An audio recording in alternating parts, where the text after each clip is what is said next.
Welcome back to Ferris Sports Update.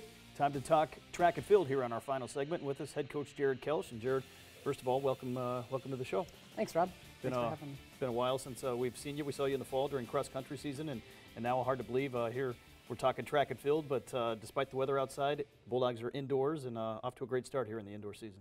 Yeah, you know, it's really good, to be able to get indoors, get a few races in.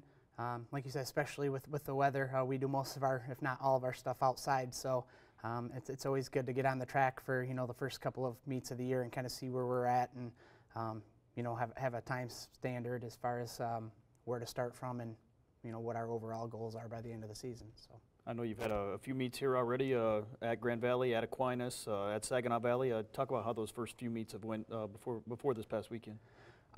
Those meets went great. Early on, it was, again, just about getting the work in.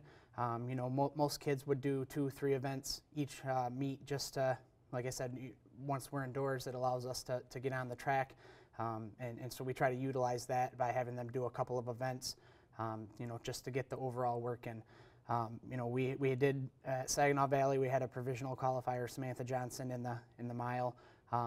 So that went very well. We set 2 facility records at Saginaw at their new center there. So it went very, very well in the DMR and the mile there. A lot of our sprinters and in mid-distance did a great job of, just kind of starting off the season and setting starting marks for the year.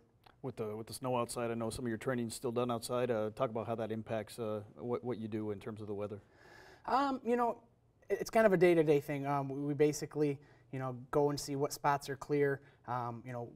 We kind of go day by day for the workouts to see, if it's going to be safe for the kids. Do we have to have them do something inside on the treadmill? So that does play a huge role in our training. Being able to adapt is huge, but so far this winter the kids have done a great job of, making sure they're getting outside, getting the runs in, and, knock on wood, we haven't had too many injuries. So this past weekend in action down at Grand Valley again, and taking part in the Grand Valley State Big Meet, called the Big Meet for a reason. Over 2,000 athletes competing over the 2 days.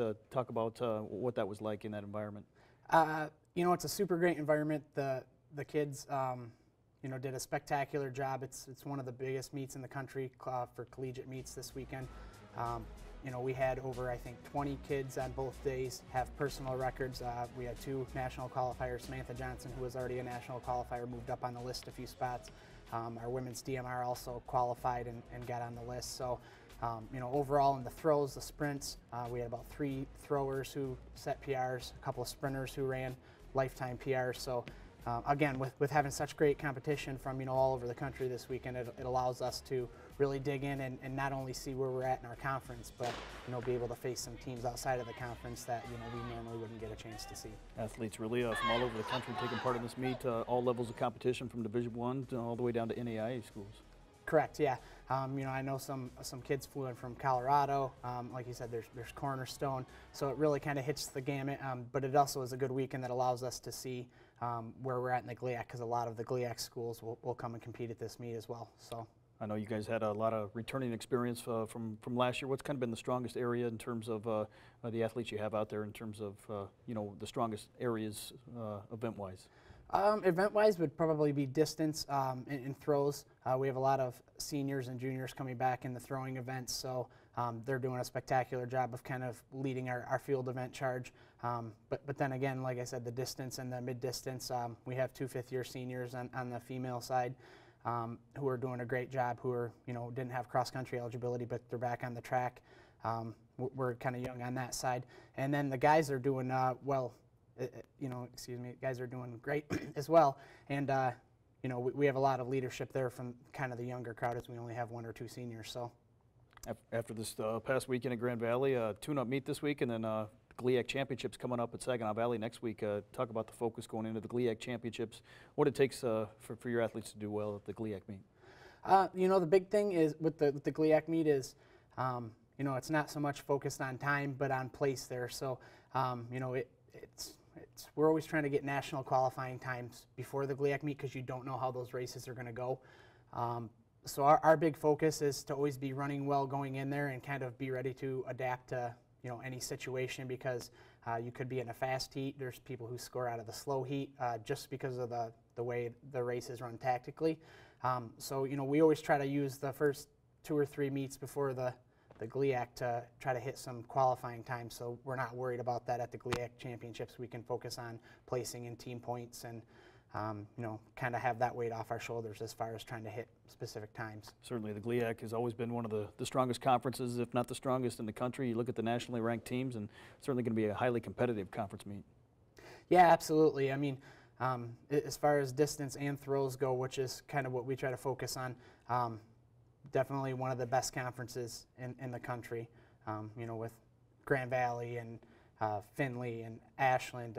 Those are all great schools as far as overall well-rounded teams. So it's going to be very, very competitive, and I know the kids are looking forward to it. I know you had a chance, as we mentioned, run at Saginaw's facility just a couple weeks ago. How does that help prepare you for the conference meet?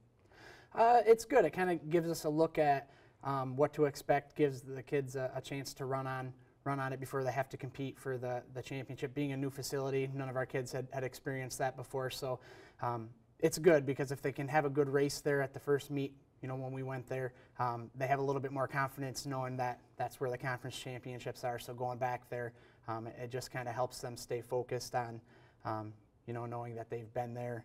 They've raced a lot of the same teams there already, so it makes it a little bit easier and takes the pressure off going into the conference meet. I know we've talked about the distance kids a little bit here. Talk about last fall, the finish to the cross-country season, how that's helped carry over here into the track season. You know, it's been really, really great because we had a few kids who raced early on right after the cross season was over, you know, tried to hit some fast times to get them into the better heats in the GLIAC, and then we took a little break.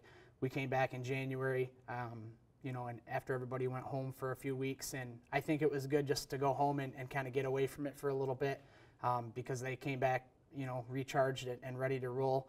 And I mean, week after week, we continually get better, and we have better performances every week, and it seems like they hold each other to higher standards. So the team atmosphere has really been super spectacular, you know, from the beginning of January until now, and I expect nothing less moving forward. Finally, I guess here, what's it been like for you as an alum to come back and really lead the Bulldog program this year? It's been a really great experience. You know, me running here and you know, being an assistant here and now having the opportunity to kind of lead it is it's been really great. It kind of allows me to see all aspects and you know, gives me the opportunity to help them compete at their best as, you know, student athletes. That's a huge goal, is always to, you know, make them perform at their best, and it's really been very fun for me to, you know, be able to help them and kind of guide them, and I get a lot of enjoyment out of that. Well, Coach, congratulations on all the success that the Bulldogs have had so far, and best of luck as you get ready for the GLIAC championships. Thank you very much, Rob. That's going to do it for another episode of Ferris Sports Update. Reminder, you can follow all the information and all the updates online at ferrisstatebulldogs.com. Have a great week.